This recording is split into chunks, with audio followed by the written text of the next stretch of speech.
सबको लगा कि गिरफ्तारी के बाद सब खत्म हो गया, लेकिन असली खेल तो अब शुरू हुआ है और इस बार दाव बहुत बड़ा है।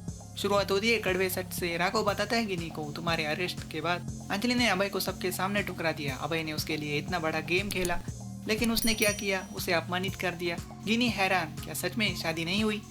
अरे अभय ने अपने प्यार अंजलि की खातिर इतना बड़ा गेम खेला। अंजलि को इस इलेक्शन में जिताने के लिए गिनी तुम्हें धोखा दिया। गिनी सरप्राइज होती है कि अंजलि ने ये कहा कि वो अपनी दीदी का घर नहीं तोड़ सकती।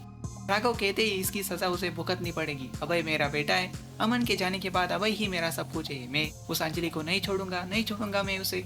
युवराज बहती नदी में हाथ धो ही लेता है। अगर ऐसी बातें ना ससुर जी, तो मैं आपके साथ हूँ। एसीपी पंकज पुरोहित कहता है, ये एसीपी का ऑफिस है, तुम्हारे ससुर दामाद का नाटक नहीं चल रहा है यहाँ। उदय राजवंशी धर्मराज प्रकाश एसीपी को धमकाते, कुछ ही देर में धर्मराज के लोग यहाँ जमा हो जाएंगे, हो सके तो यहाँ मीटिंग भी होगी।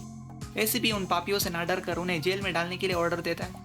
गिनी को अभय की फिक्र होती है, क्या सच में अभय और अंजलि की शादी नहीं हुई? राघव सिंह राजपूत कहते, तुम्हें पुलिस के ले जाने के बाद अभय वही खड़ा था। उसके आंखों में आंसू थे और अंजलि के लिए बेइंतहा प्यार।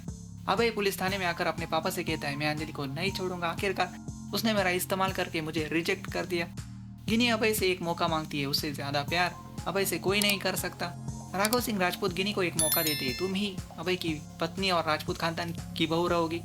यह साधिका सिंह राजपूत और वैभव दोनों अभय के इस बर्ताव के लिए, गिनी को धोखा देने के लिए उसे बहुत कुछ सुनाते हैं। जिससे प्यार किया उसने ही तुम्हें इस्तेमाल करके छोड़ दिया और तुमने गिनी को धोखा दिया।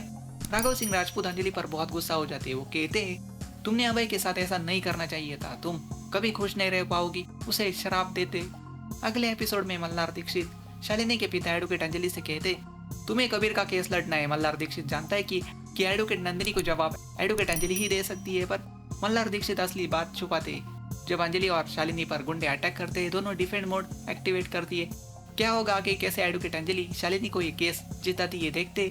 अगर आपको ऐसे ही लेटेस्ट अपडेट्स चाहिए तो चैनल को सब्सक्राइब करना बिल्कुल भी मत भूलिए। Atul talk channel.